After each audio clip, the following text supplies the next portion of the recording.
that you still have their name in your tongue. You acknowledge them, you let them know that they still matter.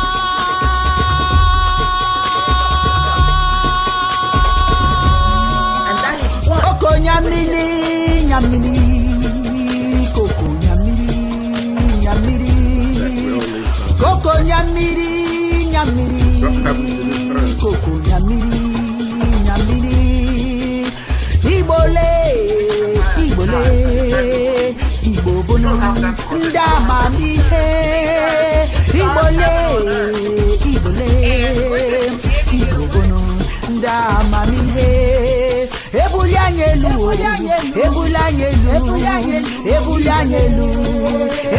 Ebulanyelu.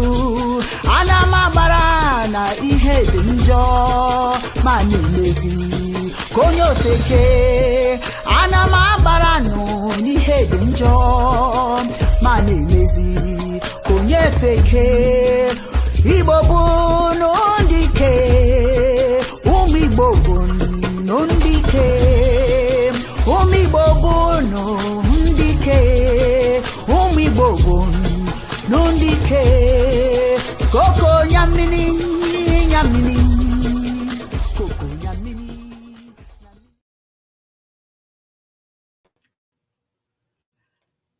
Dewo, no. Welcome to another episode of Chiism Live. I'm your host, Dibia, Dr. Waonyoha Osimiri. It is a pleasure to welcome you. And also, I would like to welcome those of you who are just joining us for the first time. Welcome to Chiism Live. For those of you who have not joined us, who have always been a part of this family, welcome again. And I hope that you all will continue to join us on this journey towards the spiritual empowerment and the achievement of a state of Amarachi, the state of Amarachi, which is a state of complete spiritual emancipation. Before we go any further, it is my pleasure, as always, to bring in my co-host, Dibia Ochwaja, Yudi Onyoha. Dibia Ndewo. Okay, how are Dibia, you? How are you? Huh? I'm good. How you doing? I'm looking all bright and snazzy. Huh? I said, I'm looking all nice and bright and snazzy. I see. You are ready. Yeah. You are ready to see you. I hope welcome. I know everybody. That you're out of town enjoying life and leaving the rest of us behind. Eh?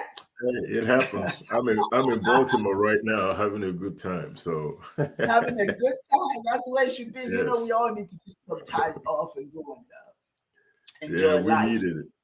Yeah, we do. We do. You know, we do. Thank you, everyone, for joining us. We're waiting for other Dibias to join us, and as soon as they come in, we will welcome them and bring them aboard. As always, we have to pour libations. So at this moment, I'm going to ask all of you, wherever you are, get your cup, get your bowl, get your water. I'm going to play, most of you have actually participated. You have seen the video of the libation. So what we want you to do is follow along with the libations and, just say, ashe, whatever it is that you're comfortable with, right along with me. When I enjoyed pouring that libations, but I want you to join me in pouring it again. But this time it's on video, but we can go on with the video. So if you're ready, let us and welcome ancestors into our midst, great-grandmothers, great-grandfathers, all those noble ones who have achieved the noble age of 80. So anyway, we are going to get ready. Thank you. I just got this message. Thank you very much for sharing your thoughts with me, Yudi. And hopefully that shakiness will stop. But I'm going to do the best I can with that, But anyway, it's time to pour libations. So please, everybody, get your cups, your bowls, whatever you need. Let us welcome the ancestors and welcome certainly the Most High ChinEke. This is month of Ezelu, May 5th through June the 1st. Here we go. Afrunge, I see you. I hope you see me. As I pour libations today, I'm going to pour it in this receptacle. And I'm going to use water, not wine, not rice, not honey. These are possible items I could use to pour libations. Some things that you can sprinkle on the ground, you can pour on the ground. I pour libations today first and foremost in the glorious name of ChinEke. Chi, the male energy, masculine energy of the Creator, and Eke, the feminine energy of the Creator. I pour libations and I say, Ise. Ise means, and so it is in Igbo Nigerian language. I pour libations to the four winds, to east, west, north, and south. I say Ise. I pour libations in honor of the great ancestors, the great grandmothers, the great grandfathers. Ise.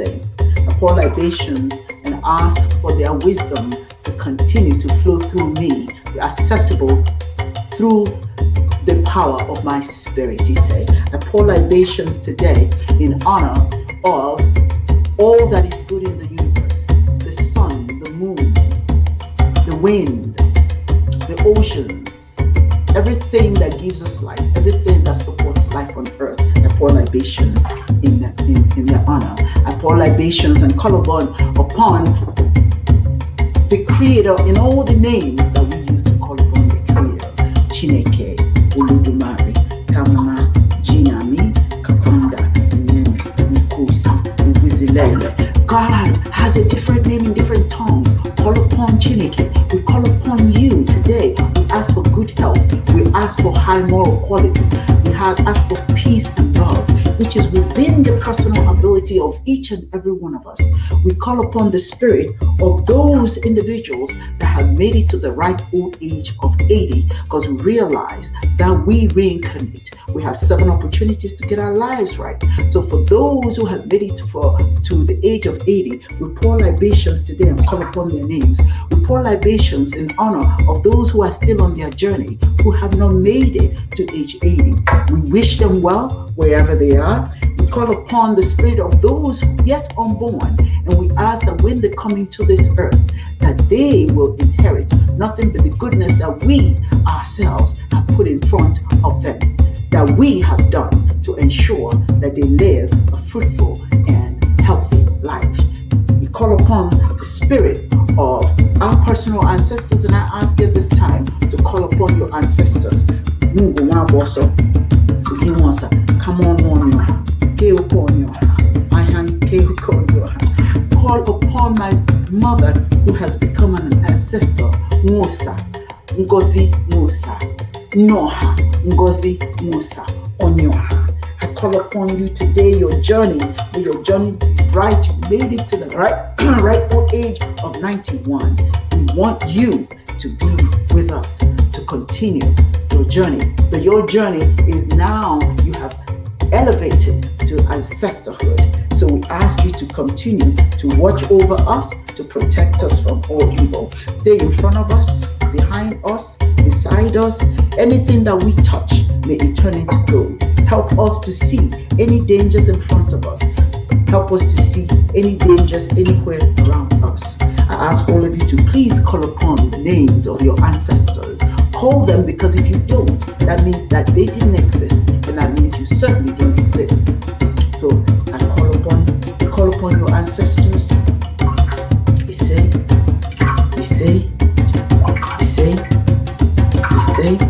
And we'll ask you to make noise for the ancestors. Make noise for the ancestors. Please make noise for the ancestors, because when you make noise for the ancestors, you acknowledge them, you let them know that you still have their names on your tongue. You acknowledge them, you let them know that they still matter. You acknowledge them by letting them know that you appreciate the fact that they live. Thank you, ChinEke, for this wonderful opportunity that you've given us, for breath, for the ability to walk, for the ability to eat, for the ability to do all those things that sometimes we take for granted, but we shouldn't. And so I am going to end my libations with a famous libation song. Ogeke ChinEke kama chere ya n'ụmọbụrụ na oge ahụ dị anya, chere ya ekwedula ka obi gị jamba, chere ya n'ugbo oge ruru ọ ga-adị akwa, chere ya Chukwu nke igwe ọ na-echeta gị, chere ya ọ dịghị mgbe ọ na-echefu gị, chere ya n'ezie n'ihe banyere gị ha niile na-emetụ ChinEke n'obi. ChinEke's time is always the best. Sometimes it seems like your blessings are taking too long coming. Just be patient. Know that when the time is right, the Most High, the noble ancestors will come forward with what your needs are and bless you more than you can even ever imagine. They will bless you. They will bless you. You're already blessed. Know it, believe it, and act it. And so it is. I say, he say. And finally, I ask you to call your names. Wherever you are, call your name. Because someday, you want to be an ancestor. You want to get to be the age of 80. So when you put your name out there in the universe will respond and will help you to achieve ancestorhood. You keep living. Keep living. Keep living. Yakazi. Offer. And so it is. And so it is. I take some water, I sprinkle on the floor, I sprinkle on myself, and I will take some of this water and I'll sprinkle all around me just to cool the temperature, to remove anything in my path that will do me any harm. And so it is. Yakazie, I see you. I hope you see me. And so it is.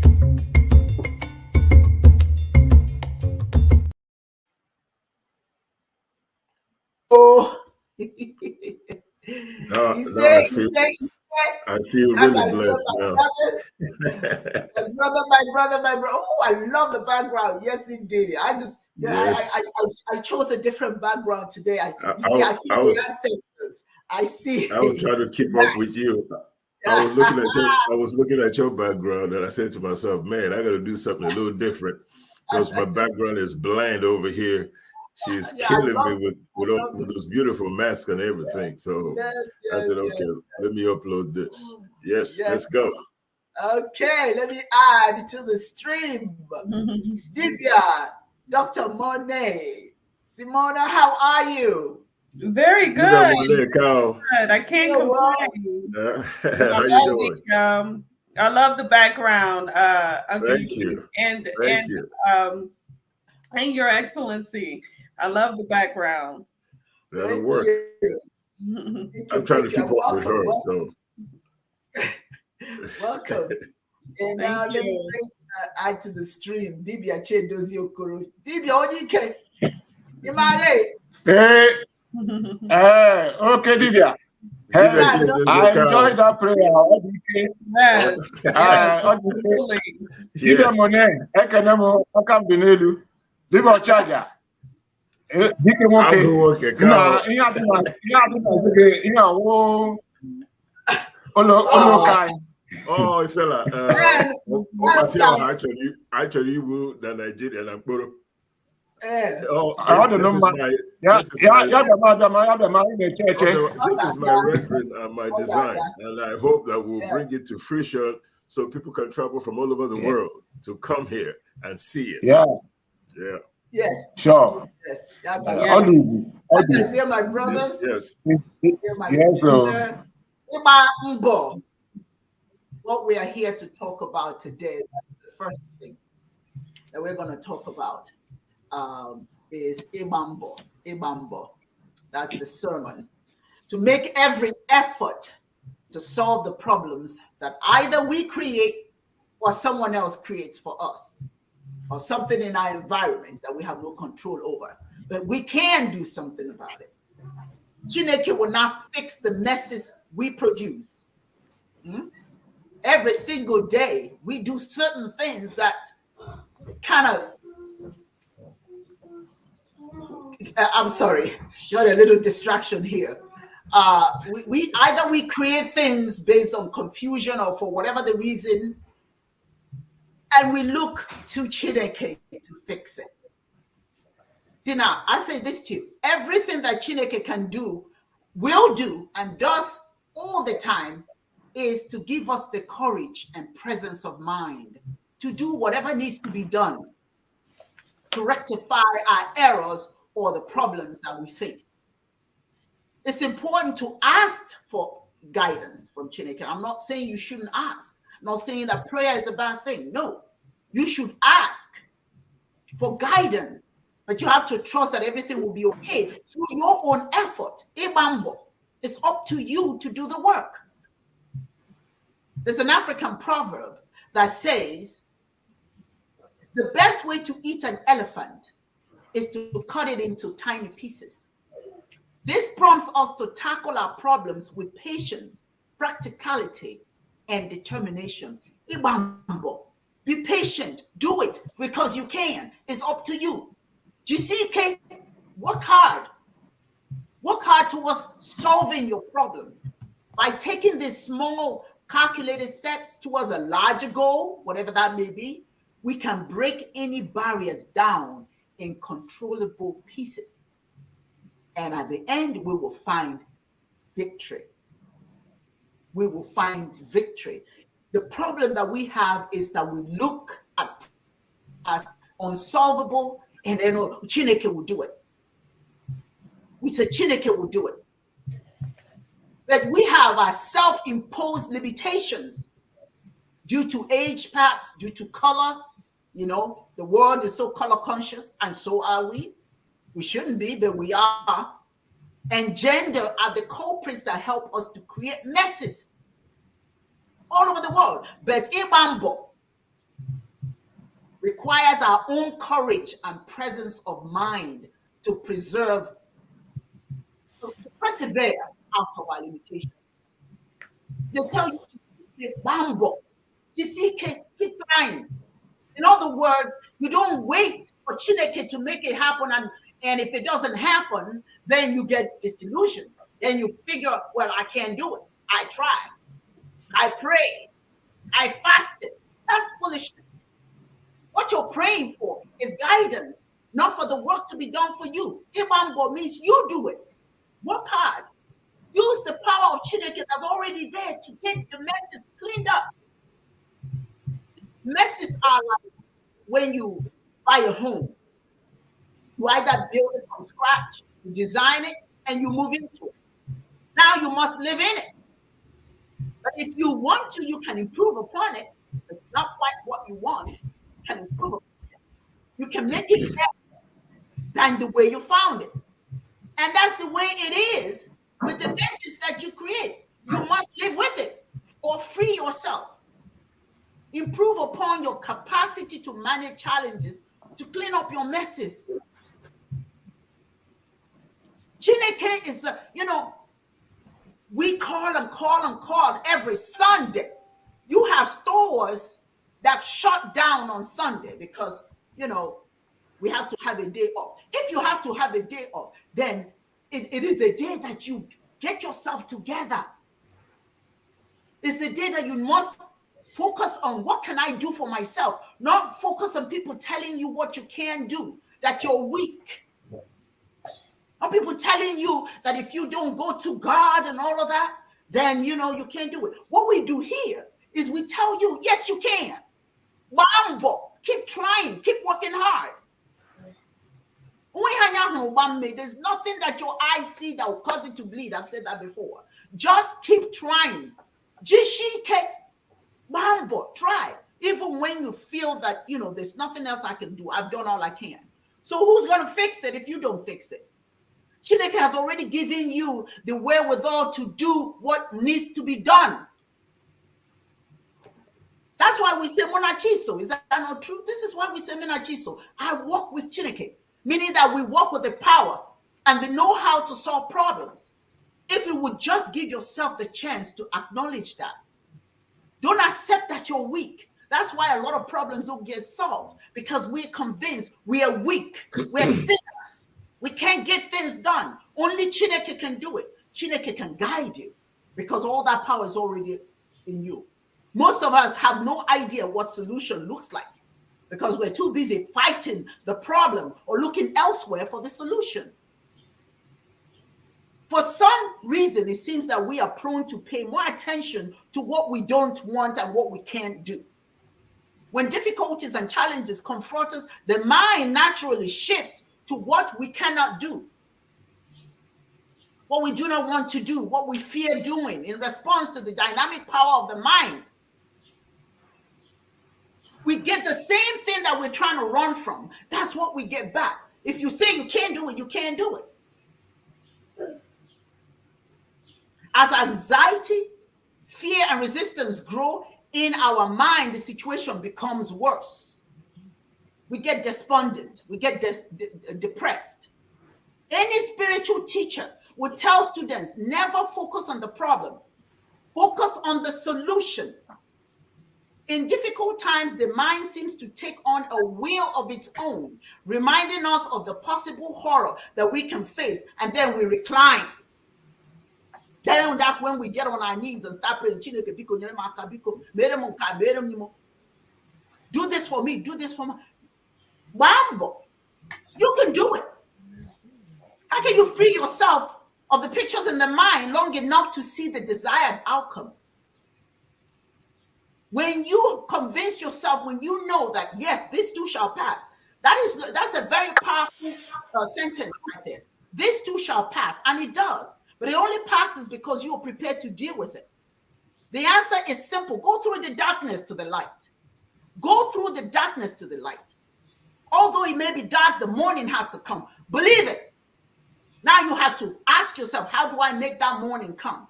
You can go through the problem mentally. How do I make things? How do I change things? You get a better picture of what the solution looks like from the position you can. Silently affirming, I can do this. Yes, I can. Even your health, when you complain, Mankoro people say, it hurts here, it hurts there, it hurts there. Believe it, it will hurt. But sometimes you say, walk it out. Walk it out. I was in labor for 17 hours with my first child. My husband said, that pain is in your mind. It's not real. Don't accept it. How I made it through 17 hours, no screaming, no shouting, just the pain is in your mind, Owa. This pain is only in your mind. It's not real. Then I convinced myself that I can come through that because what's at the end is this child that I want so badly. The point here, my brothers and sisters, is what you say to yourself that you can do, you can do. Mbo. ChinEke, be patient, be determined to go through whatever it takes for this work to be done. Believe it or not, it is a sign of weakness when you cede everything to ChinEke to do for you. Because if ChinEke is in you, then you already have the power. You have heaven. You have heavy spiritual ammunition on your side to get things done. It may take a while. It may be painful, but it's okay. Igba Mbo, you get past it. So very quickly, I'm going to tell you some of what Mbambo, the steps in Igba Mbo. First of all, you can't solve anything if you don't know what the problem is. What is the problem? What's the problem you're trying to solve? Is it real? It may not even be real. Have you seen a child who sees their shadow and they're screaming and trying to run from it? Because to them, that's a monster. That's not a problem. It's just your shadow because the sun is hitting you and creating the shadow. It's not real. So you must make sure that what you're trying to solve is real. So what is the problem? Get a pen and paper. You're stressed out. There's something wrong. You're depressed or whatever. But you don't even know. Somebody asks you, so what's the problem? I don't know. I just don't know. I'm just angry. Why are you angry? Why are you angry? So make sure you know what the problem is. Write down the problem. That's the first thing you do. So you ask yourself, okay, so I know what the problem is, but what's causing the problem? Gineboka, what is causing your problem? There's no problem without a cause. So what's causing it?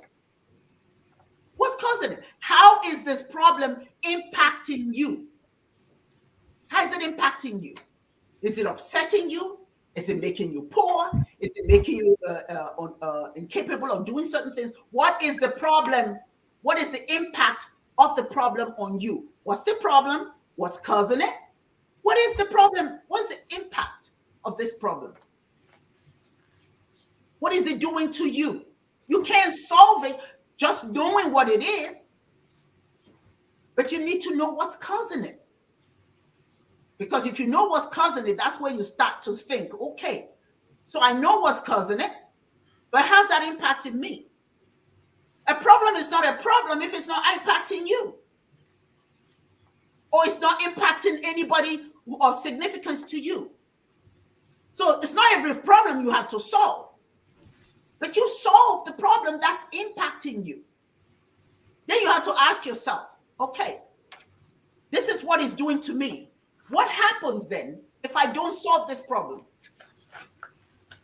I'm happier, me.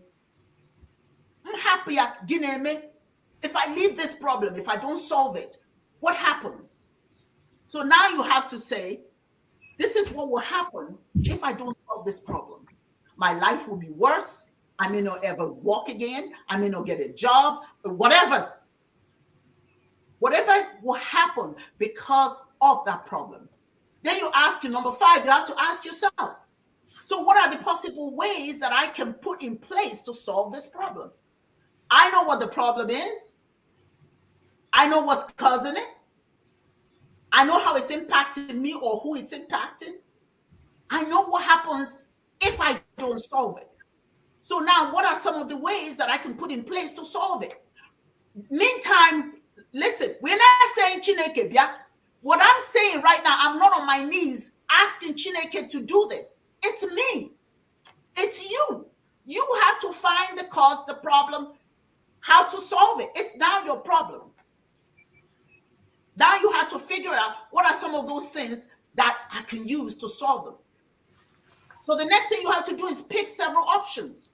What are some of the possible solutions for this problem? It may be 10, it may be 20, it may be 100. But write it down. Get in the habit of writing down. Don't talk about things and walk away. That's what happens if you just think it, talk about it, you walk away, you have no plan. Pick several options.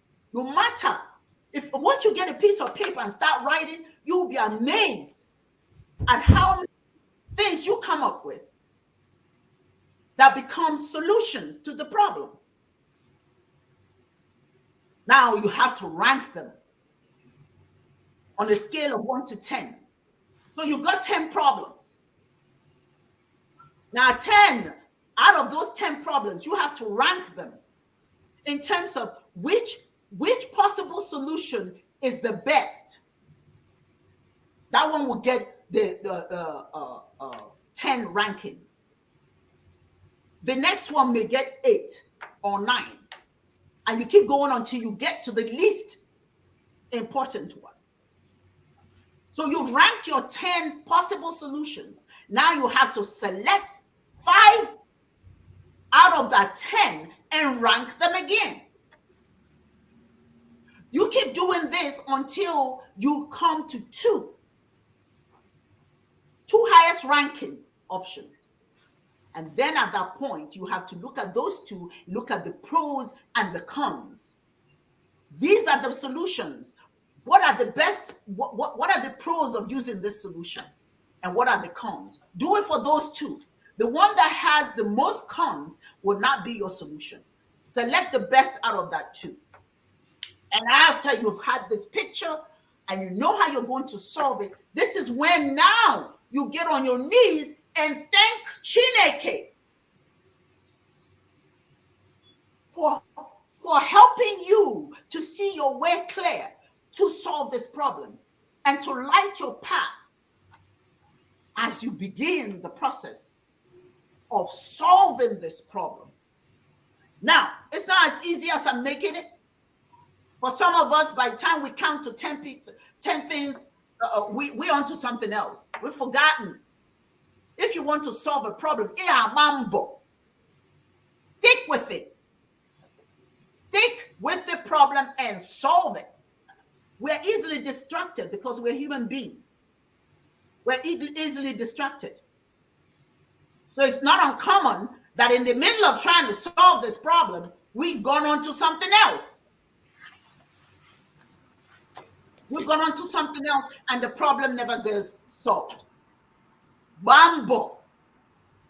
Take the time, work hard, stay with it, find the solutions, and then you will be amazed that that problem may not go away completely, but you have begun to eat it just like that elephant, little piece at a time.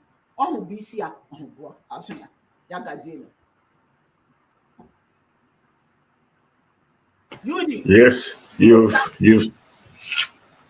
pretty much said it all. And I'm just going to add my little 2 cents and let the rest of the Dibias, take this one on. Very well said. In Igbo spirituality, in Chiism, we say, Mona Chiso, from me to ChinEke, there is no distance. So the God that you're praying for, the spirit of Chi is in you. I think the problem we have a lot of times spiritually is that we tend to separate the two. And act as if ChinEke is different from us and that our goals are not directly connected to our chi. There's a saying that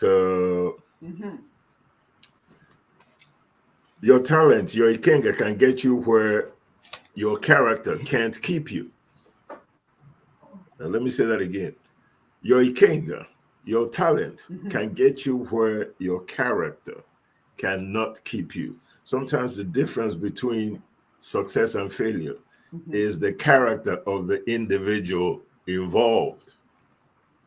Who are you? Ask yourself that question. For one thing, I'm yet to see anybody who followed their ikenga who was not successful and very happy with themselves. I'm yet to see it. Anybody who genuinely follows their ikenga are always successful. The journey is never easy. It's not easy at all. Life is full of challenges. And one of the most important challenges we face in life is physiological. Part of Maslow's hierarchy of needs, the last, the first stepping stone to self-actualization is physiological need. The need for food, shelter, and clothing. That's where most people are mired in. The prayers you pray, working hard, 10 hours a day, 60 hours a week, most of it is just to satisfy the first rung of your need as a human being, which is physiological, regardless of your creed, your color, your race, where you exist in this world, whether you're in the North Pole or in the jungles of Africa or the Amazons. Those physiological needs are your primary concerns, right? And then everything else outside that, the need for safety, these are deficiency needs, your need for love, belongingness, self-esteem, and finally self-actualizations. All of those come second. Physiological need is what we're all concerned about, and that is strictly dependent on you. All the needs you have as a human being is dependent on you. Your character plays an important role. If you have a strong character, you're somebody who you don't give up easily.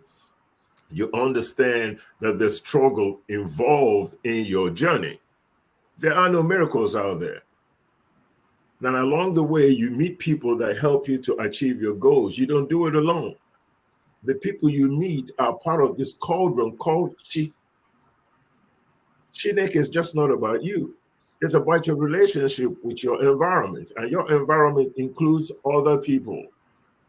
And how you deal with your fellow human being, how you deal with your environment, how you deal with the people that you come in contact with, plays a serious role in how successful you become and in how courageous you are in dealing with your issues. You can't do it alone. Life is not about a journey that you take up on yourself and say, I'm going to do this without anybody's help, without acknowledging the importance of relationships. You have to have a plan. Now, sometimes you end up in a situation where you didn't have time to plan for anything. For example, war, right? Suddenly your neighbor invades and boom, here you are, out in the middle of nowhere trying to survive. But the bottom line is your survival, depending on what your circumstances are, is always going to depend on you and your character, how spiritually strong you are. Now, if you don't have extenuating circumstances like war or maybe an economy that just, got messed up and it's difficult for you to get a job or anything like that, survival becomes difficult. But it is your character as a human being, as a spiritual person, that will make the difference for you between surviving and not surviving. And in a perfect society, and when I say perfect, when you're in an environment where you don't have extenuating circumstances that will definitely pull you down based on the fact that you have no control over them, it is your ikenga and your character as a spiritual person that will get you from where you are to where you want to be, acknowledging the relationships you have along the way. Do unto others as you would like ChinEke to do unto you. You'll be surprised that this particular spiritual dictate is very crucial in the level of success that you achieve in this world. Be a person of your word. If you tell somebody that you're going to do something, do it. If you borrowed money from somebody and that money is going to help you along the way through your journey to success, and you promise to pay that money back, understanding that the person that gave you that money to help you out also needed that money, but they were willing to sacrifice for you to reach your goals, make sure that when you tell them that you're going to give them their money back, give it to them. Nurture relationships. Relationship is part of this cauldron of ChinEke. People that you deal with is part of this spiritual force that makes up ChinEke. Your environment, Ane, Imomiri, Ekuroche, Kamalo, Iguji, Arumsi, all of them, Ikenga, Fijoko, they're very important in your life as a spiritual person. Life is full of challenges. Like Dibias said, you have to have a plan. You have to have a plan. Once you're able to formulate a plan, you have to now work it and stick with it. Igba Mbo, give it your effort. You can't not, it's sort of like jumping out of an airplane without a parachute. And then you say to yourself, because I believe in ChinEke, nothing will happen to me. The first thing you're doing is you're daring God to protect you when you had the responsibility of protecting yourself by making sure that when you jumped out of that airplane, you had a parachute so that you don't hit the ground and it's all over for you. Your parachute is having a plan. Yeah. Have a plan. And then be smart about how you approach your plan, how you intend on putting your plan into action. Nurture and foster human relationships, because I'm telling you, there is nothing that you're ever going to accomplish in this world that does not involve somebody else. You can't make it through, even if you don't believe in ChinEke. There's somebody somewhere along the line, along the road, that will offer you the kind of help and assistance that you need to achieve your goal. Now, if you foster good relationship with your environment, which includes your fellow human beings on a spiritual level, and you tap into your Ikenga, and then Igba Mbo to accomplish your goals. It might not be very smooth, but you have a whole lot less headache in trying to achieve your goal. Madubuchi Bear, keep that in mind as you make your plans and as you journey through life. We are like ChinEke to our fellow human beings because all ChinEke's blessings, for the most part, comes through somebody else. So love one another. You say, Yagazie. Dibia Chedozie, your thoughts, please. I hope I'm audible enough. Yes, you are. Hello, can you hear me? Yeah. Yes. You're good. Yes, you are. Yeah. Okay. Yeah. Because Dibias, I couldn't hear you. You were not audible enough. I was struggling to hear you, so I thought maybe it could be from your end. Let me see. Can everybody else hear me? Mm-hmm. Oh, okay. Right, so it's probably from your end. I can hear you. Yeah. Very clear. Sure. Okay. Okay, it could be from my end. Yeah, I love today's topic because it's one that talks about our everyday life, and such that if we are not careful, we are easily to give up because it's like life after some time becomes boring. It's like a routine, and it will appear that sometimes we are pushing a rock up the hill, and so today's children and their teachers now begin to teach us to work smart and not work hard. And so when we work smart, we get richer. We don't need to work hard. And so the discontinuance agriculture, the discontinuance industrialization and industry, resourcefulness, diligence, all of these are pushed into working smart. To work smart is to be clever. You don't contribute much, but you earn big. And so this topic touches to us as Africans, our identity as individuals and as a group. We are not people to start to work smart because we have not done what other civilizations have done. They have coordinated themselves. They have established a foundation. We are still trying to eke out a direction. So, Igba Mbo is a very, very important thing that teaches us about our everyday routine, and to be able to in this everyday routine, we have to one. Dibias said it. We have to be consistent. From what she said, we have to be consistent, we have to be resilient, we have to be reliable, we have to develop self-resilience, self-reliability, self-consistency. And that is not possible if we don't have self-understanding, self-realization.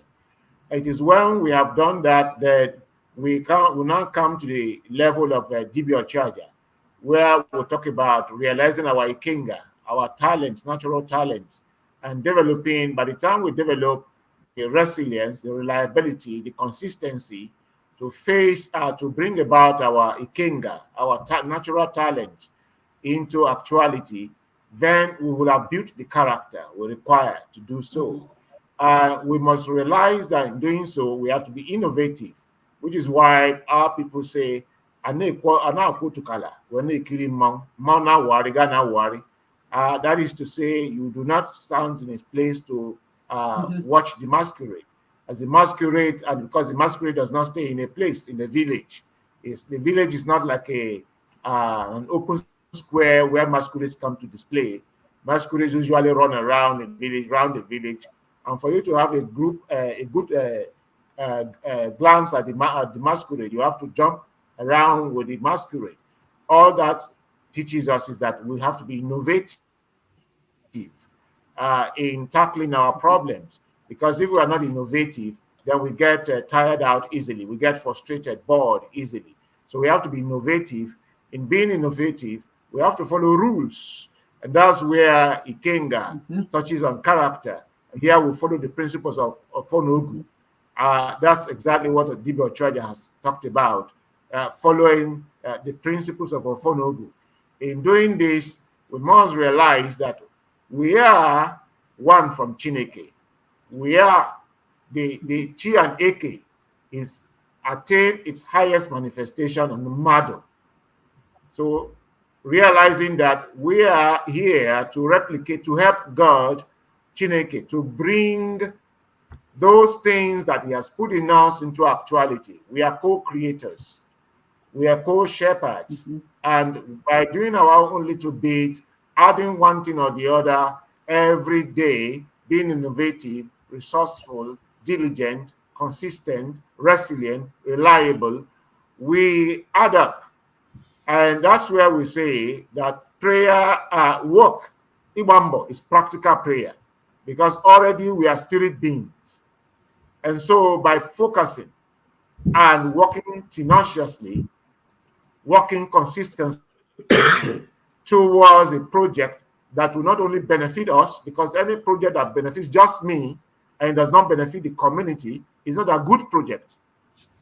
It's the project that benefits only me, because I remember when some of us, I took my son for initiation into Alpha, there was some particular boy that came, and he was complaining that since he took the initiation, all his businesses were knocking. No, they are all knocking down.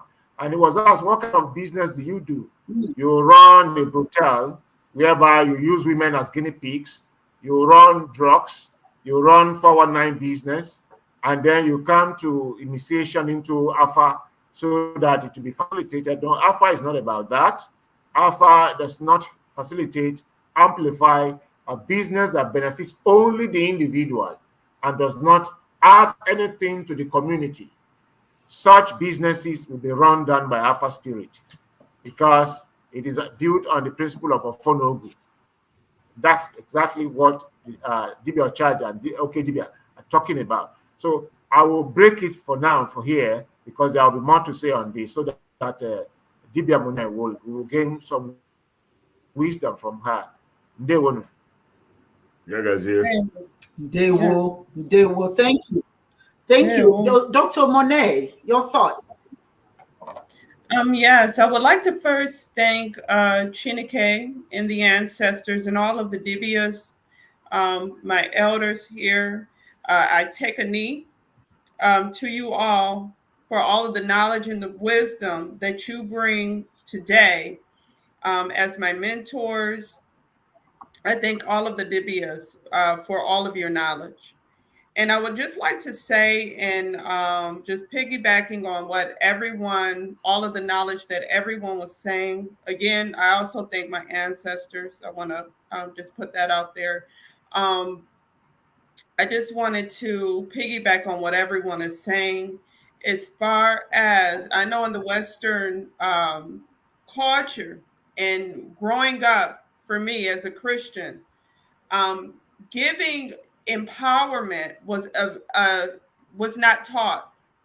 That God lives inside of you. The spirit of ChinEke lives inside of you. That you have the power to change your circumstances. That you just tap into ChinEke within inside of you.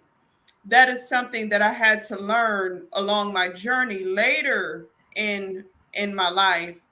And when I learned that, I became very liberated.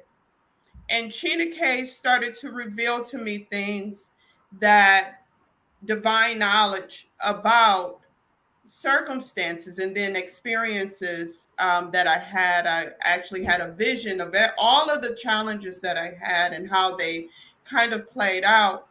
And what I realized is, and what was relayed to me is, a lot of the issues that we have are not issues. Those issues are preparing us for what it is we did ask ChinEke for. Sometimes we have to be positioned to receive what it is that we ask for. And with that, there may come some pain, there may come some obstacles, so that we are able to be positioned to receive what it is that we would like, or where we're supposed to be in our life that aligns with our Ikenga and our destiny and our purpose, why we are here. And we have to understand and come to a maturity level to know that whatever is happening in our lives is not, for our detriment, but it is to take us to the next level, to take us to a higher plane. And we just have to, what I pray for now to ChinEke, to my ancestors, is give me the maturity to understand what I am going through at this moment. I am not seeing, because I know and believe that everything is working for my good. So whatever I'm going through, whatever things may happen, is preparing me to receive that of which ChinEke has gifted me with. And so we have to understand and have a different level of knowledge. I know a lot of people have not come from the African tradition, and that is why we must do this. That is why Chiism Live is so important, because we have to get back to our African philosophies, taking accountability. That's another thing. If we have created something, if we create, sometimes some of the problems that we have that we call problems are created by us. So we have to take accountability for that. We have to get to a point that we're mature enough to say, well, this is something that I caused in my life, and I'm going to turn and make it better for myself. But if we're going in the right direction, we're following our Ikenga, and we know that we're doing the things that we're supposed to be doing, and then we're encountering a lot of obstacles. In my experience, most of the time the outcome is good. It's just that we haven't reached, like I said, that maturity level to understand the reasons why certain things are coming into our lives. And so we have to, 2 points. Whatever we're creating, if we created bad to come into our life, we must take accountability and try to turn that around, and must understand that we created that ourselves. And also, if we are not, if we're going the right way, we're going through the right to the, if we're on the right path, just knowing that we may just not have understanding and is interpreting whatever we're going to as a negative, when in actuality it becomes a positive. So we have to look at it in both ways, and understand that. So assessing both angles of that will be beneficial to us.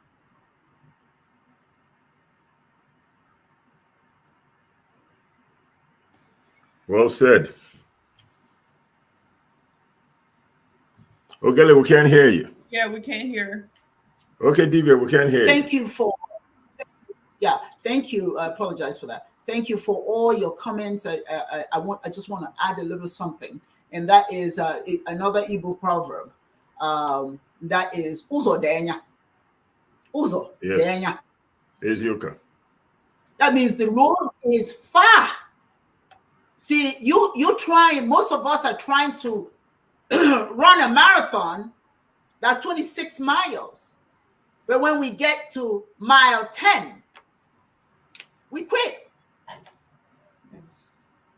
So our people tell you, Uzo Denya, go ahead, the road is far. Keep going. Opposite to what? Yes. You see what I'm saying? And life is a marathon. When you quit is when you die. Yes. It's true. As long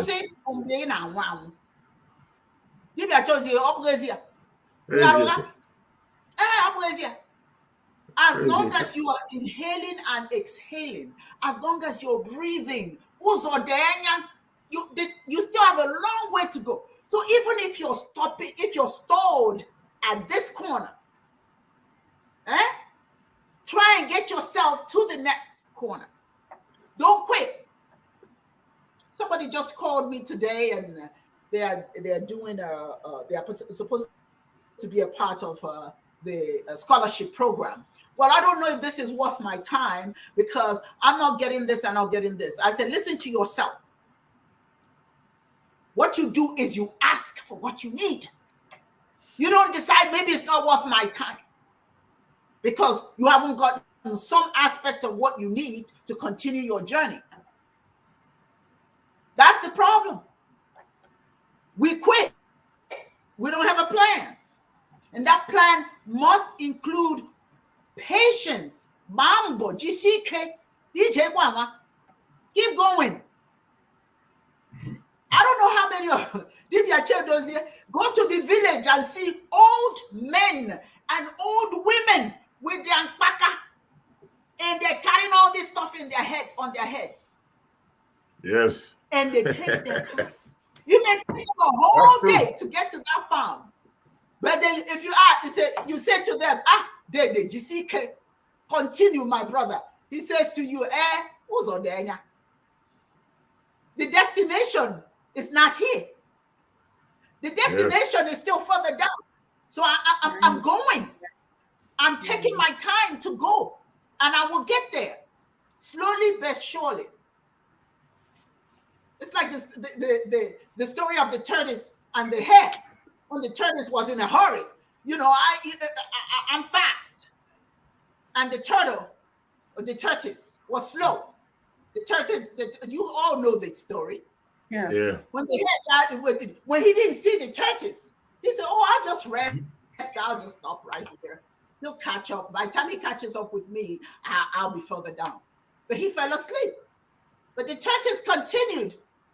With a while, Mbo, he won the race. Slow but surely, you win the race. You may not get there today. It may take you a week. It may take you a month. It may take you a year. It may take you years. The important thing is, and that's what's powerful about Chiism. That's what's powerful about African spirituality. We don't tell you. Now, we have our own fables. We have our own stories about our understanding as to how life began. But on the other side too, our stories, and I'm going to Dibia Yudi, if I'm wrong, tell me. Our spirituality never tells you what you can't do. It's true. Sure. It That's does true. not tell you you're not strong enough. That's true. And I say,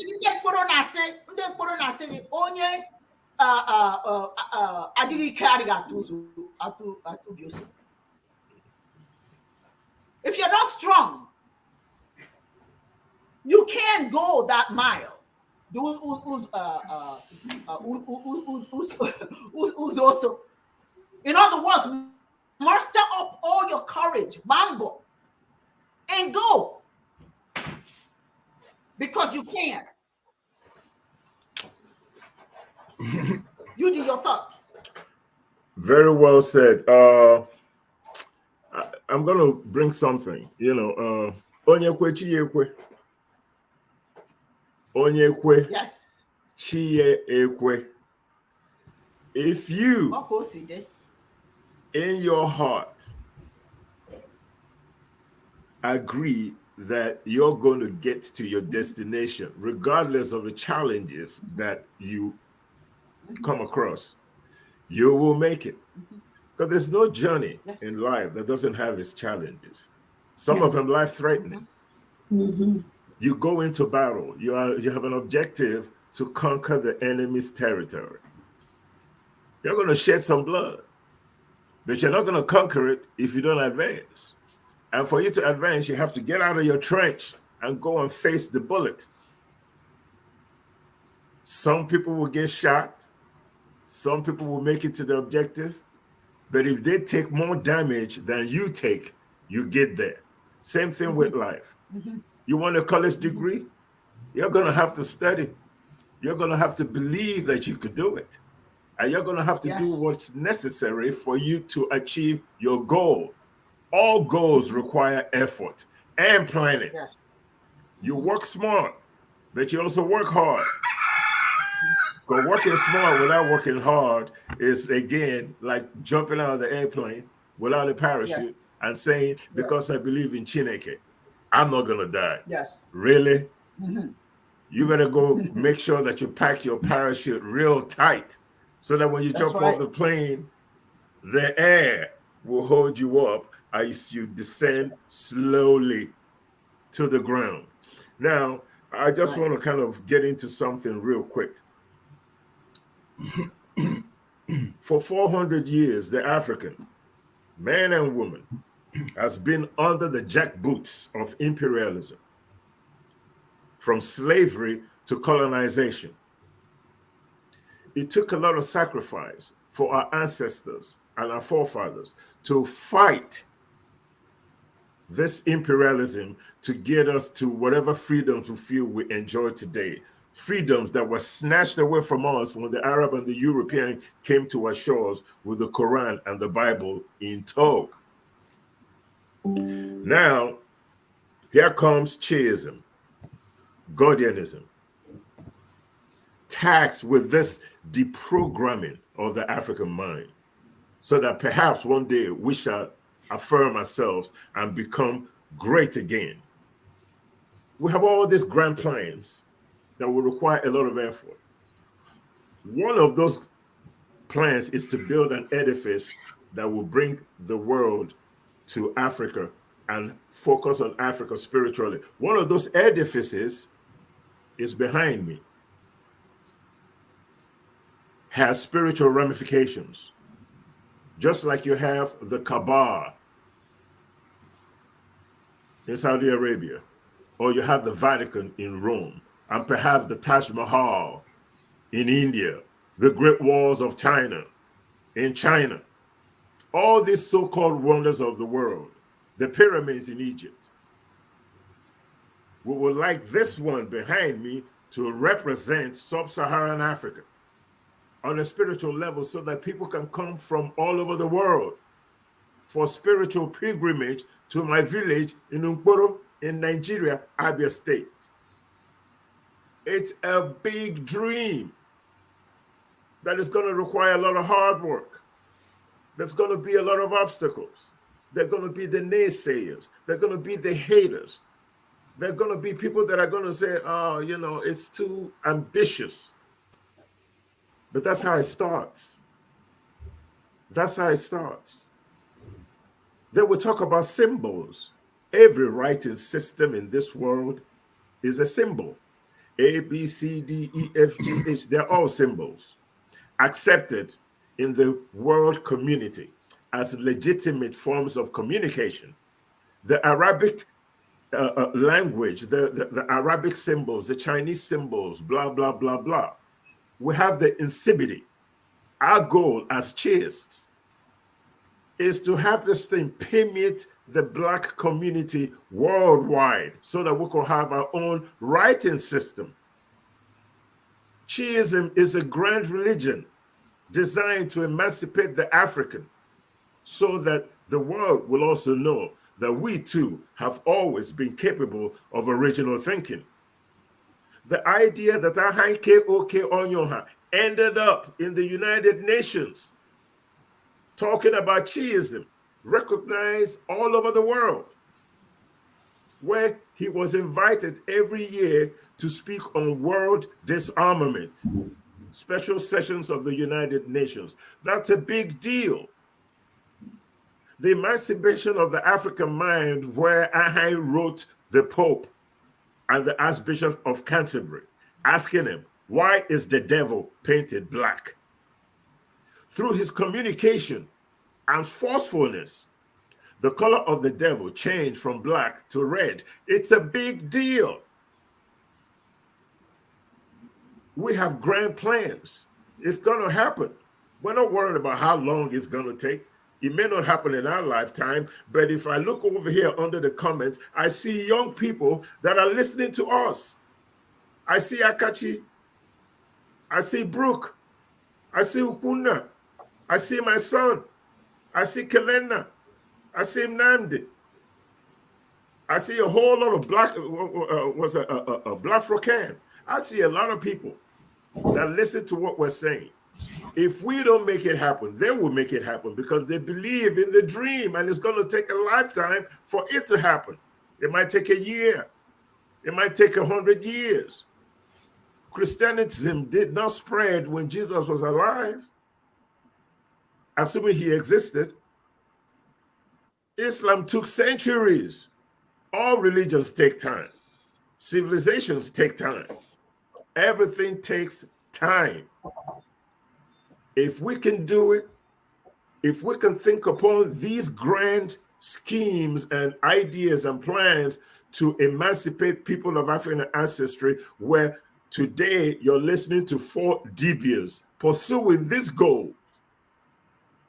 Dibia Monet, okay, Dibia Owosemire, Dibia Chidozie, and yours truly. Every Sunday for 2 hours, we talk about this stuff. We express our love for our people. We understand that the journey is going to be hard.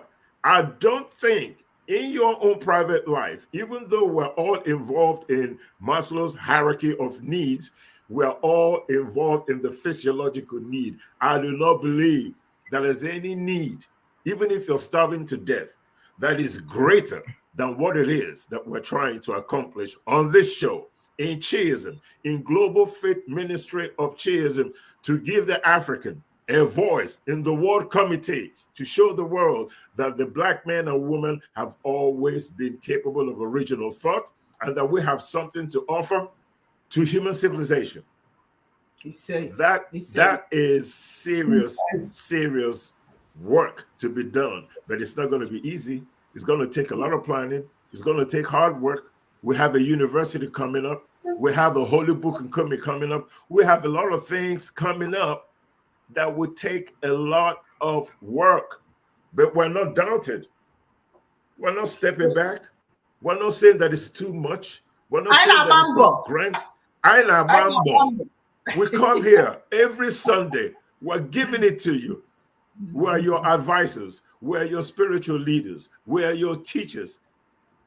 We're making you feel a level of self-worth spiritually that makes you wake up every Sunday from 10 to 12 to come here and listen to us. We understand that it is a marathon. It's going to be difficult. The journey is far, also, Diana, but we keep doing it because we know that as long as we work hard, as long as we keep staying consistent in what we are doing, we will get to our goals and achieve our objective. That's my 2 cents on this one. He said. Just something I want to say about Chiism. The emancipation of the African mind is so important. And I think it's important to say why. Because I had a show yesterday and I talked about this because it's very relevant. The rest of the world are respected. People respect the Chinese because they have power. And the power they have is not just the money they have. It's using their resources and even tapping into yours to build themselves up. People respect them. People respect the Europeans. Everybody wants to go to Europe, go to America, go to England. People respect them because they have power. But anywhere, Umar Johnson said it very clearly. Everywhere we go, we're disrespected. Yes. Why are we disrespected? We have no power. We don't have power. Many of us are so focused on just making money, which is just that survival instinct. Yes. Not survival instinct, not collective. So we're not respected. Like he said, this is why we're killed. The police kill us every day. And it's nothing. And he says the reason why you're disrespected is because if anything happens to us, if this ground shakes right now, who's coming to help you from the African? Nobody.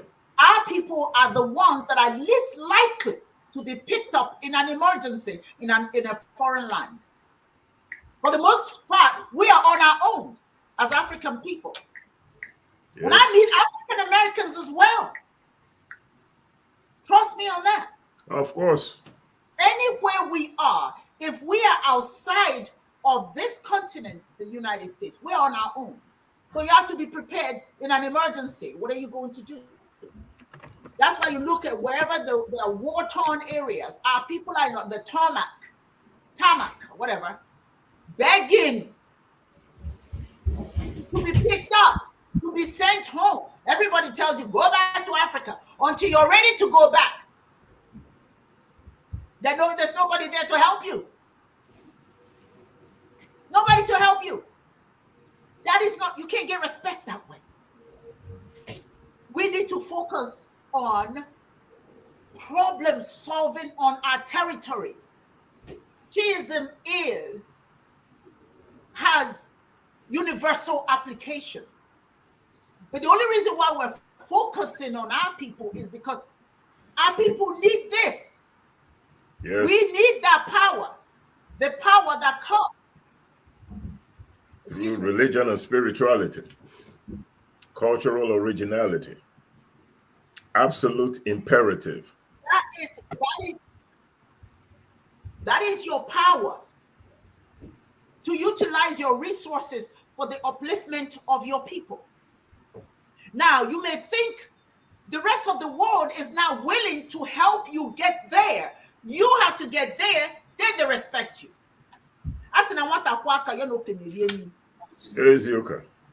When you wash your hands, when you're prepared, you can dine at the table with the elders. Who are the elders? The committee of war of the world, nations. You got to be at that table, but you can't come to the table with your hands outstretched, beg. Yes. Come to the table with something proper. Yes. You show up, and you show up with nothing in your hand, they look down on you. Go away, you're a pest. Give me. Or feature. That's not what you want. You want to be, we as a people, Igba Mbo. That's why Dr. Chiadozie said so. This is an important topic. Igba Mbo. If you want the world to respect you, Bambo. Respect yourself. Respect yourself.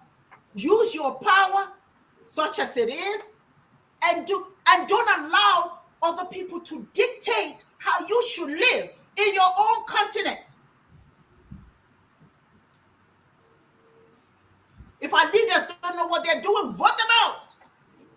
Don't allow them to. Our leaders are borrowing, and we're going deeper and deeper in debt. How do you find power in that? You can't. You can't get out of it because you got to pay that back.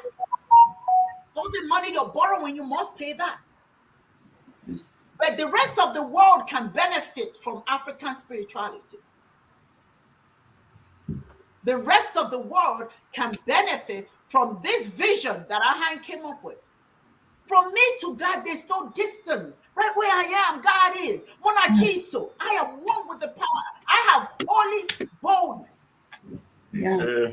Yes. Spiritual ammunition behind me. Yes. I fear nothing seen and unseen. Like we say, all the goodness in this universe, we should claim. Stop begging people to give to us. Claim it. It's ours. As it is everyone else's.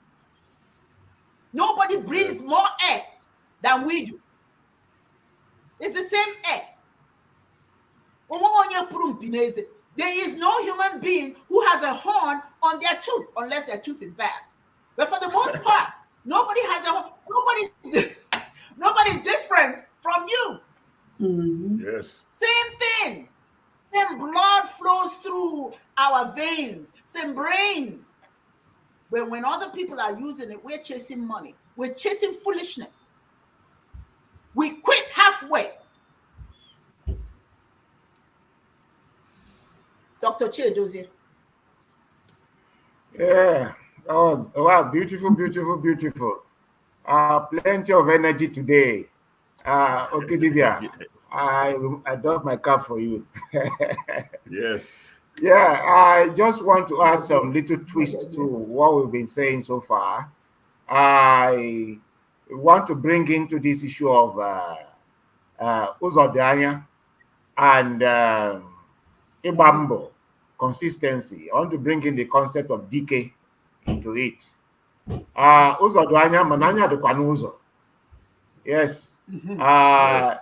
Ụzọ dị ọtị, mananya dị n'ụzọ. Yeah, Yes, the okay. road is far. The road is turgid. It's difficult, but that is what life demands of us. Because those who learn how to surmount, those who are undertakers, will always surmount the vicissitudes of life. But those who are not undertakers uh, will slack behind. So DK might simply be defined as an undertaker, because why we bring in the concept of DK is that sometimes circumstances of life, chance or not, suddenly, abruptly, without announcing. So we say mberede na anyị dike mana mberede ka eji ama dike.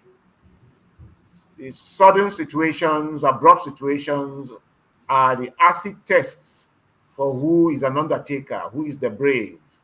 The Yes. brave is the courageous. It's not necessarily the warrior. It's one who has this attitude of resilience, one who does not say, let go, one who decides to be the last one standing, not the last man, the last one standing, man or woman. Yes. That's a decay. Then a DK does not struggle for himself or herself alone. No, doesn't struggle for self alone. A DK also understands the concept of Igwe Bike, Mbikota Bondo, Mbisasi Bong, Ibo Danda. That is to say, a DK does not struggle alone. He does not live alone. He knows that to struggle is to struggle for self and for community. Because one who lives in the community, as you struggle for yourself, you struggle for the community. Whatever you do for yourself must benefit the community. And as it benefits the community, it also benefits you. And Yes. so DK understands that he must go with the people. He must carry the people along. He must put the people in consideration of what he or she does. That's why it takes a DK to be a leader. And the Gubru DK get kaji. You have to be resilient. You have to know how to endure, how to go through, meander through the difficulties of life. Because those who are iflifu, like our leaders, who easily run abroad for solutions to borrow, and they don't even spend the money they borrow on the projects that are supposed to be spent on. All these show lack of character, lack of Yes. resilience, lack of reliability. It shows lack of Igba Mbo. It shows that they are not DK. It shows that they are efulefu or fake. Those who lack character, who lack vision. Don't forget. Yep. Okay? See, Don't forget. they lack character, they lack vision, they lack all it takes to be mad. They are not dogged human beings. They lack personality. So for you to know how to meander through the concept of Igba Mbo, you must have personality. You must realize yourself as a person, mother. And a person is one who has told herself, himself, that she must develop oneself. And you are become a student for life, a seeker of wisdom and knowledge for life. And then you must understand upon all that as one from ChinEke, the finest thing that emanated from ChinEke, you are a being of transcendence. You are a being that has all it takes to surmount any vicissitude, any obstacle. Because It is not a smooth story that ChinEke came all by itself and generated the physical universe. We were not witnesses, but so we think it's all easy. But the science story seems to tell us that it wasn't easy. Because if you go by the story of Big Bang is a myth, a science myth. Mm-hmm. 4 elements collided at the speed of light. We were not there, so we are conjecturing. It's all about conjecture, hypothesis. And then when that collision took place, because there was no space, then there was combustion for 300,000 years. Who was there to record it? But that shows, if after that combustion, matter evolved. That shows, if we are to combine creation story and Big Bang story, that ChinEke did not manifest the physical universe one day, ex nihilo, the way religion wants us to believe it. He just pronounced it happened. No, some struggle, some work, some Igba Mbo was involved. We see that when we go to the Babylonian creation story, El the Ark God took 1,000 days to evolve and materialize the physical universe, overcoming one obstacle, defeating one god. That's overcoming one obstacle each day. So you and I know how many days and 1,000 days. It took years. The days could be one, it could be 1 year, it could be 10 years, it could be more. So, and that is why we need prayer. Why we need prayer is that prayer gives us that ndidi, the patience, to be long suffering, to know that we are not the author of the universe. Like Femi Kuti will say, tomorrow, na result of waiting will happen today. Tomorrow, if you bring good, if you bring bad. No matter how we plan, make tomorrow fine, the Creator must do His will. He must do in will. All right, so we are not the ultimate finisher of things. That's why we need prayer. So prayer is like that extra fuel, faith, hope that makes us to persevere in the midst of hopelessness. Yes. And we keep asking, ChinEke, Inokwaya, God, are you there? Can't you see my effort? Can't you see my hand is up? I've been putting my hand up. When are you going to lift me up? But you keep struggling. If you do not struggle, your chi will not affirm. And if you do not affirm, your chi will not affirm. So you keep struggling and you keep making prayer. And the prayer you are making, ChinEke, my hand is up, I'm struggling. Haven't I struggled enough? When will you take me out of this array, out of this hopelessness? When are you going to take me to the next stage? All right?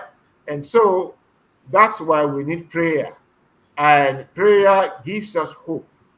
It improves our resilience. It improves our reliability. It makes us to have hope in the future, because the future, we are not in charge of it. And the future is, and nothingness has no limit to its expanse. I'd like to stop it here. Well said. Thank you. Beautiful. Well said. Thank you. Yeah. Thank you very much. That is wonderful. Yes, we need prayer. And as we are praying, let's remember that whatever it is that ChinEke is going to do for us, we're expected to be the ones to carry it out. Yes. So prayer without action is an exercise in fertility. Prayer, like he said, gives us hope, gives us, makes us feel that, we're not alone, Yes. that the universe is backing us. But the point of the matter, however, at the end of the day, Igba Mbo, do the work. Whatever you pray for, now you got to do it. Yeah. Because you can sit there and pray till you're blue in the face. You got to get out that sofa. You can pray for a job, but you got to get off that sofa to go get that job. So whereas prayer is very good, as Dibias has said, it offers us a lot of um, belief anyway that we're not on our own, we're not by ourselves, but it still requires that at the end of the day, we take the necessary steps to make sure that whatever it is that we're asking ChinEke to do for us, that we actually carry it out. Dr. Simona, then we'll go to part two of today's program. Go on, Yes, Dr. Monet. I agree with all of the Dibias.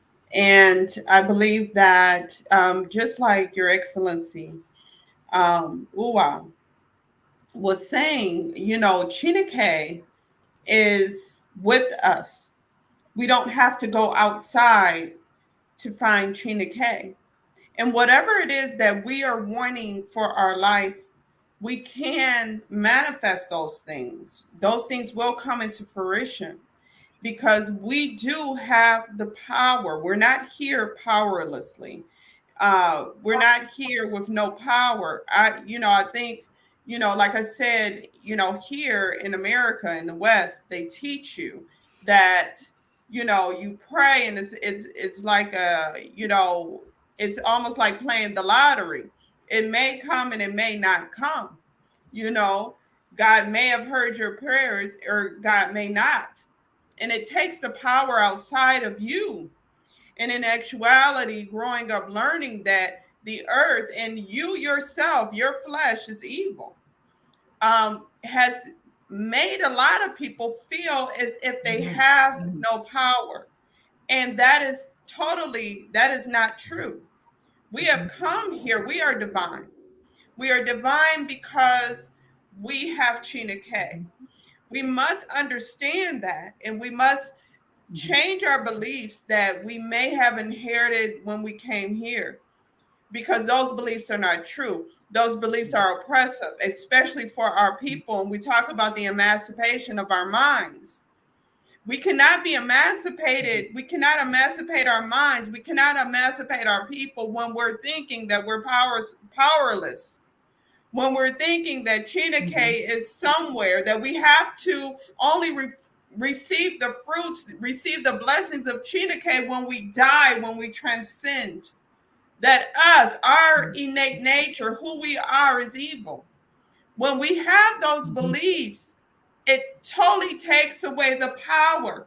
Thinking that ChinEke may love someone more than us because you're looking at the material things that they may have received, and you're wondering, well, how did those receive those things, not knowing that you have inherited those same things.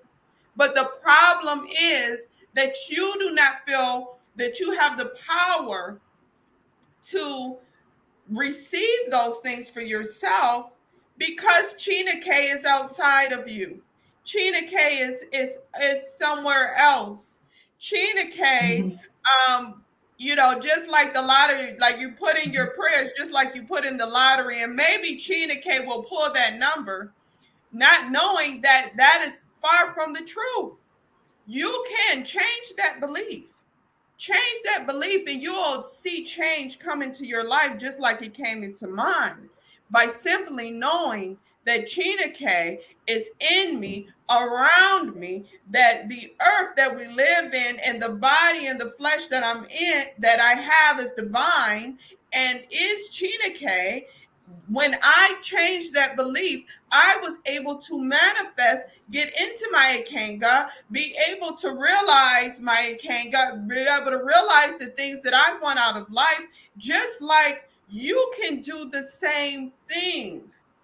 The beliefs that many of us has grew up with, the Western beliefs, has been put in place to keep you in a position of not being empowered, not being able to pursue things, not being able to actually take hold of what it is that you have inherited when you have come here, so that the power can stay in one person or one group. Like they say, the 1%. You can become the 1%. You must change your mind. And us, I just wanted to address too, us as a people. Africa is full of riches, but because our minds are still enslaved, we are not Yes. even able to extract the gold and diamonds in our own land. Yeah. You know, we're not even able to do Mm-mm. that because of our mindset. Simply our minds that it is not for Mm-hmm. us, that those riches that we have been given, Mm-hmm. we may be standing right on those riches, but we believe that that is not for us, that some other people deserve what we have more than what we have been given. Mm-hmm. And so we have to change our minds. We have to also get back to our ancestors. We have to get back to our ancestors and also be able to Mm-hmm. fight for all of those things that they have gone through. We must receive reparations. We must receive Mm-hmm. our reward. We must be able to stand in the gap for them. They're not here right now unless they have come back. They're not here right now to fight for what has been taken away, all of the things that has been done to them. We are here. It is us that is here to fight for them, to fight for our people, to take back what is ours. We have to do that. And we can do that with ChinEke. ChinEke has given us the power. ChinEke did not bring us here powerless, but ChinEke has brought us here with power. And so we must understand that. And I know it's people listening that may have had similar upbringing than that I did. But I just want you to know, do not think that your mansions, your riches, and everything is in heaven, because heaven is here on earth. You can create Mm-hmm. that here. That's ChinEke right. said you can create that here. That's right. And so that's Yep. what I would like to offer today. Thank Thank you. Thank you. Very, very good. You guys are just awesome today. I tell you guys, I get these letters. Some of them I answer. Some of them I ignore. A lot of them some of them I may pick up the phone and call the person if they're asking me to call them. But recently I've been getting a lot of mail from individuals who are leaving organized religion, and they don't see the benefit of remaining in organized religion. And so this particular gentleman is 31 years old, and he says that he left organized religion about 7 years ago, and he doesn't participate anymore because there's so much hypocrisy. And he says, Dr. Simiri, I know you know what I mean. And I'm not very familiar with Shiism, and I'm learning. I'm trying to figure it out. But religions have really just confused me. Religions confuse man's word for God's word. Religious institutions, regardless of which one they brag about, regardless of which one brag about their creed that is supposed to govern their behavior and their relationship with their fellow man as an outward expression of their love for God. Now, here are some areas that I find very disturbing, and quite frankly, the reasons I left. It says that organized religion seem to focus on what the poor people don't have, and actually seem to hate poor people. There are some individuals who do the best they can, but for the most part, when they quote God's love, they're mean to poor people. And it seems like only rich people deserve God's universal goodness. Everybody else should pull themselves up, and if they're not able to do that, then for some reason there's something wrong with them. They don't belong. The God's love quote doesn't apply to them. They say, "Thou shalt not kill." She says, I live in America where the 10 Commandments says that. But everywhere they support gun rights. Guns are more valued. And I talked to my daughter about it this morning. Guns are more valued than human life. That to me is a travesty. and it has been happening for years. And I just couldn't take it anymore. I just could not live under the roof of such lies. Love your neighbor as you love yourself, and yet we deport people here in the United States who are in desperate need of help. Or you see poor people as your enemy as opposed to your human neighbor. There is an organization that says poor people's what is that, forum or something like that in North Carolina, where poor people have formed a group. They say, why should that be the case? If God is loving and we claim that we're supposed to love our fellow human beings, why should poor people gather to beg for crumbs? Crumbs, rather. Why should people continue to believe in the BS? Many of my young friends have left organized religion and are not returning, and neither am I. What do you think? What does your creed say about love your neighbor as you love yourself? Wow. No. The same thing all religions say. Right? Look, I acknowledge what the gentleman has written, but let me just delve a little bit deeper into his circumstances, and maybe I'll be able to shed some light and kind of change his psyche a little bit. Okay, I understand what he means by organized religion, but really he's speaking from the lens of Abrahamic religious experience, specifically Christianism. Okay, so you can't judge religion or spirituality based on your experience with one particular faith. Before I get into that, let me explain, or at least define, religion, because we have this general mistake, which is, consensus actually, that religion is Christianity, Islam, Buddhism. No, these are philosophies, and these philosophies have one goal in common, or task: to help you walk through the mystery of God, of ChinEke. That's all that is. Religion in its etymology simply means a duty that a person feels compelled to perform in reverence to something greater than themselves, and that something is the almighty ChinEke. Let me say that again. The etymology, religion in its etymology, in its basic meaning, simply means a duty you feel that you have to do in reverence to whoever is responsible for creating these forces of nature that keep you alive.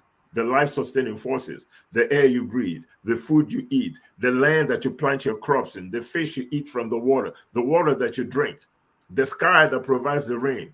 Since our ancestors felt they were not responsible for those life-sustaining forces, they ascribed it to something greater than themselves that made it possible, that is sustaining them.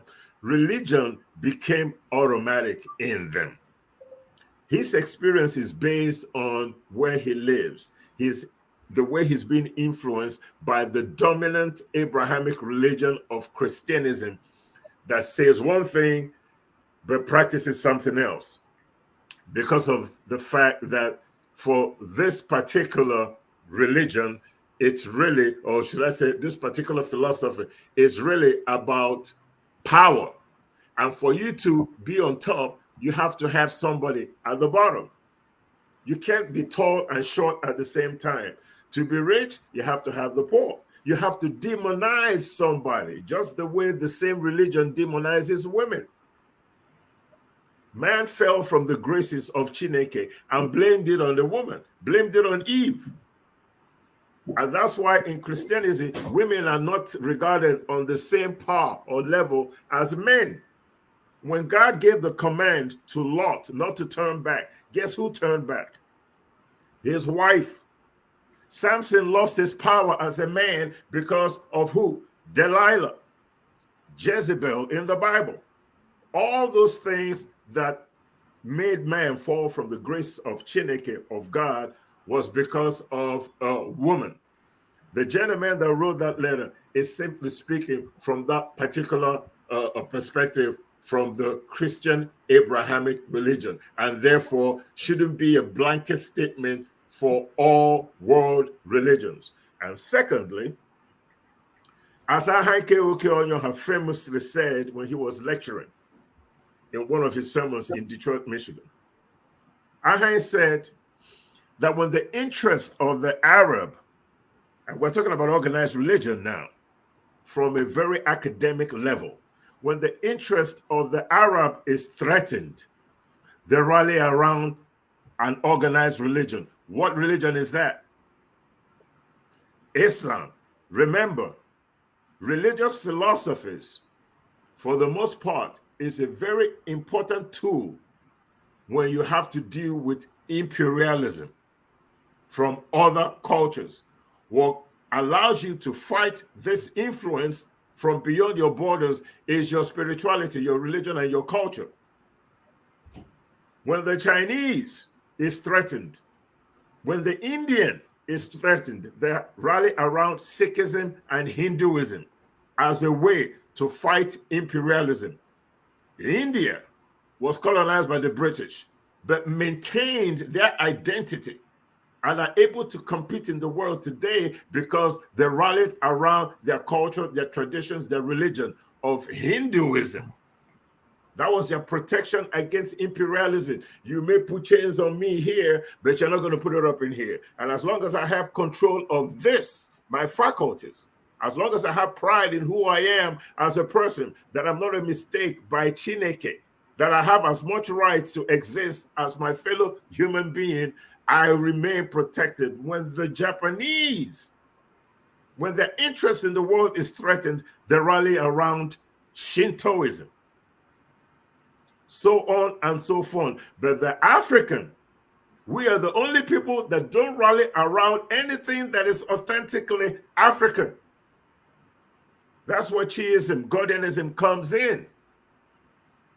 Instead, when we're threatened, what do? Stockholm syndrome abounds. We bend down and cow down to the philosophy of our oppressor. Now, for us to be able to fight that imperialism and survive, we now have to give up who we are and become Muslims, become Christians, depending on who is coming in. And as far as the black man and woman are concerned, we've only suffered, persecution by no other than people that embraced Abrahamic religions, and they brought it to ashore with the Bible and the Quran and enslaved and colonized us. And for us to be able to get the foot off our throat, what did we do? Instead of rallying around something that is authentically African so that our mind remain ours, we gave that up and rallied around their own philosophy just so they will leave us alone. I don't know if any of you have seen the movie Roots, but I know that all the Dibias here have seen it. Kunta Kinte was beaten until he was almost dead, just so that he could change his name from Kunta Kinte to Toby. And they kept whooping him until he said, okay, my name is Toby.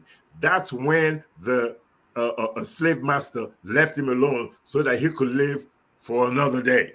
Same thing with us. We gave up everything. We were beaten, raped, hung, castrated. We were beaten into submission, that we gave up our Africanness, our spirituality, and embraced the spirituality of the oppressor just so they can stop whipping us. But in the end, what did we get? Nothing. We can't handle election. I heard Dibias talked about if we don't have the right leadership, that we should vote him out. True, but remember, the vote, democracy, Western democracy, as opposed to traditional African democracy of the age-grade system of government, is the biggest problem Africa has today. If you don't like your leadership, get to the streets and get them out. Make sure they can't drive their cars, do anything in their community. Get them out. Don't wait for the vote, because we don't have a traditional political system in Africa that will allow us to do that through the age-grade system of governance or peerism. So I feel terrible for the gentleman, but all hope is not lost. It depends on how you look at it. That's right. There's really nothing wrong with organized religion as long as you're using your organized system or your traditional system of worship, synthesizing it and presenting the world as food for thought for the 20th, 21st century. As long as you're using it to fight imperialism, there is nothing wrong with it.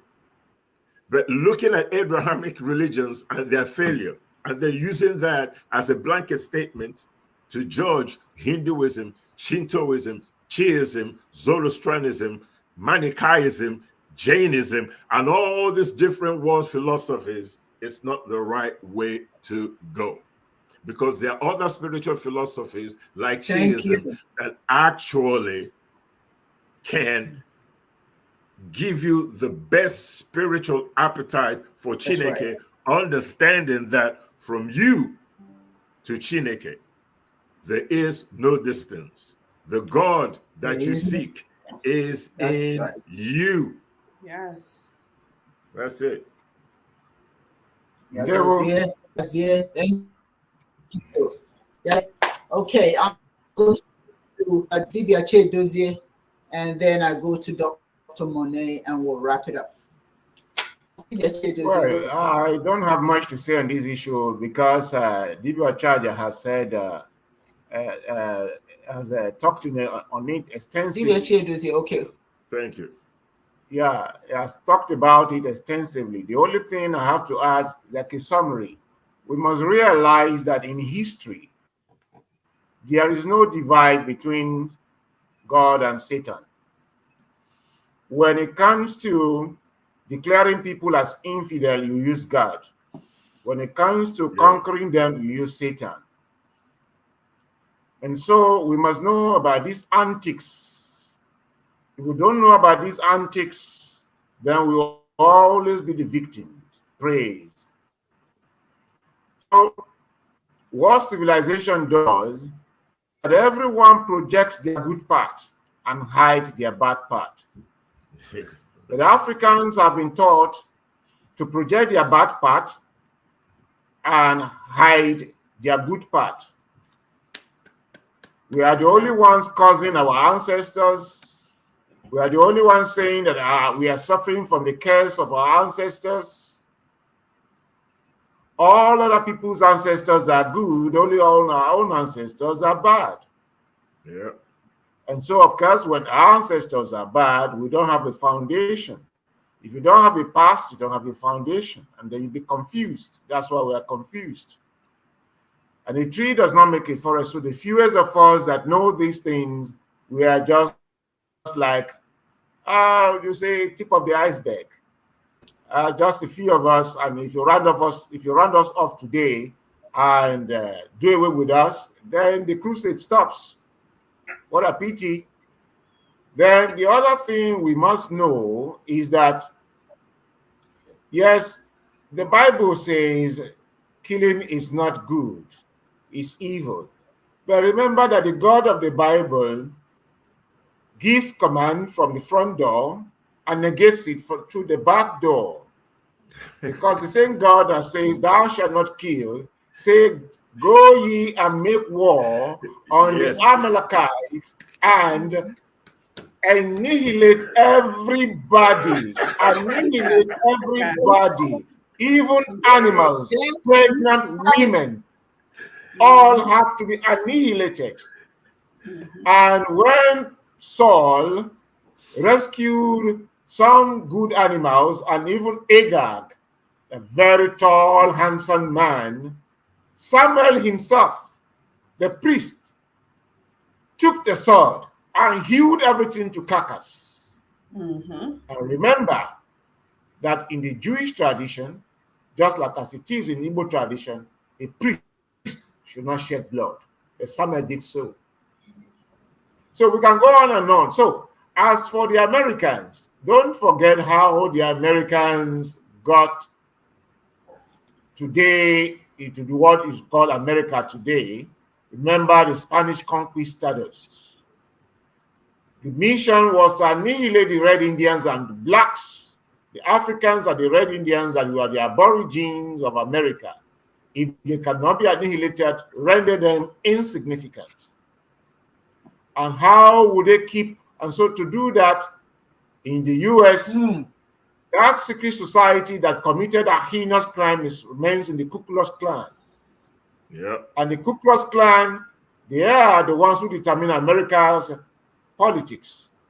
And so one way of making sure the culture continues is to legalize gun, possession of arms and ammunition. Yep. Because that's the only way that culture can be kept. The culture of subduing supposedly those who are supposed to be subdued must be continued. That is why the male species of the African is a suspect. Once you are doing well and you are a male African, you are a suspect. You must be dealt away with, because Africans must consistently be downsized so that we do not muster cluster, no nucleus for us to move. It's a deliberate policy. So you must know this. And it's not only in there that you suffer it. That is why there's black on black. That is why Africa must not get settled. We must not get the leadership right. We must get the worst of us to be leaders. I can go on and on and on and on, but do your charger. You have said it all. I'll stop here for the moment. Thank you. Well said. Well said. Yes. Dibias Monet, your final thoughts, please. My final thoughts is in response to what the gentleman had commented is, he spoke about, the religion being confused with the organized religions that are out there. And yes, they are confusing, because in the Bible, just like Dibias Chiodozie said, it says thou shalt not kill as far as the 10 commandments, but throughout, especially the Old Testament, there's many times that God instructed that everyone was killed. When they talk about the land of milk and honey, God, he instructed them to go in there and kill everyone in the land. And so that would be confusing, when you're reading that. So if God is saying not to kill, why is God, instructing people to kill, and not just with, there, what I was talking about, but throughout the Bible, so it can be very confusing. But what you have to do is you have to go internally, just like Dibias Beauty and Your Excellency Ua Dibias Ua was saying, there is no distance, when it comes to ChinEke. ChinEke lives inside of you, so we have to understand that we have to go in that direction, and we can't worry about the religions. You're just coming to a realization as to the truth. You're questioning what you have conditioned to believe, and and the way that were conditioned to believe. And a lot of times in a lot of the religions that we grew up in, they don't want us to ask those questions. They don't want us to think, that they don't want you to say, well, this doesn't make any sense. The 10 Commandments just said not to kill, but then God is saying to kill. But we have to, when you connect with ChinEke, truly connect and understand your divinity. ChinEke lives inside of you. You will be directed by that. They talk about the Holy Spirit in Christianity, but ChinEke is that Holy Spirit, that guidance. So you have to understand that you must go with that guidance, and that's true spirituality. That is what, when we're talking about Chiism, that is true spirituality. And just like we're saying, we're not telling you what to do or what not to do, but empowering you. It is about being empowered within yourself. those religions are confusing because it totally takes away your power. So we have to get back to our power. We have to get back to who we are. We have to get back to what I say is the God of my ancestors, the practices of my ancestors, the way that my ancestors practiced, which was powerful. So we must get back to that. And so if you're feeling you have just the, in your nature, something is wrong with the religion that you're in, it is wrong for you. I'm not telling people if they should be in religion or not. That's a part of people's spiritual journey that may work for them. But if you are questioning those things, then that may not be the path that you should be in. I know for me, I had to transition out. But for some other people that may work for them. But then we also, as Africans, has to also think of our collective. Is this benefiting my community? Is this benefiting us as Africans? Is this liberating the minds of the African people? And so when you make those, when you're thinking about those religions, or if you want to stay in those religions, or getting outside of those religions and you're feeling kind of lost, all you have to know, you're not lost. ChinEke is right there. ChinEke is with you. So you don't have to be in a religion. And that's one thing that a lot of people, when they're transitioning out of the religions that are known, the most popular religions, is you don't have to transition into something else. You can start within yourself. Pray to ChinEke yourself. Pray to your ancestors yourself. You don't need a preacher. You don't need someone, you need a spiritual leader is there to guide you to ChinEke, and having more knowledge of how to work with ChinEke. But it's not for you to not to control you or control your life. And so that is what I feel is, the best path, and looking at everything, when it comes to religion as we know it, especially here in the West. Thank you, all of you. Well done, Thank well you. done. I didn't make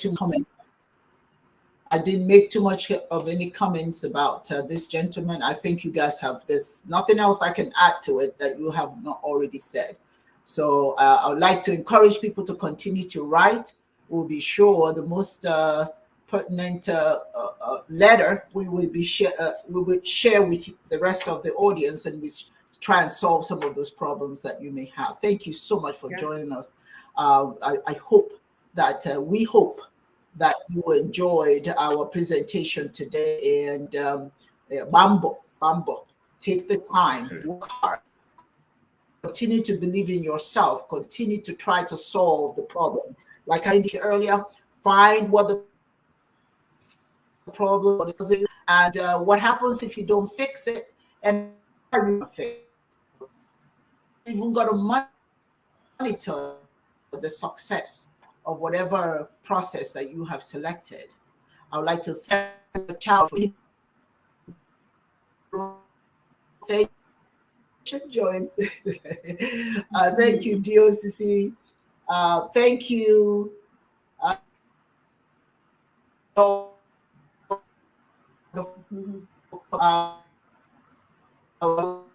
Jenkins.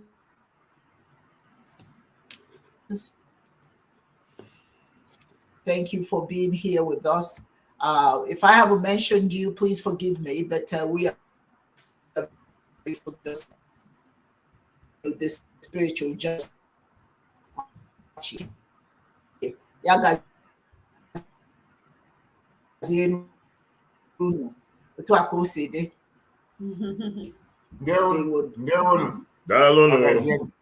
Have a good one. My voice is cutting out. I apologize that my voice is cutting out. Again, it's because of the internet here. Can you guys hear me? We can hear you now. You can't Yeah, we hear me? can. Yeah, we can. We can. Mm-hmm. Can you hear me? Yeah. Sure. All right. Sure. Well, we keep having problems.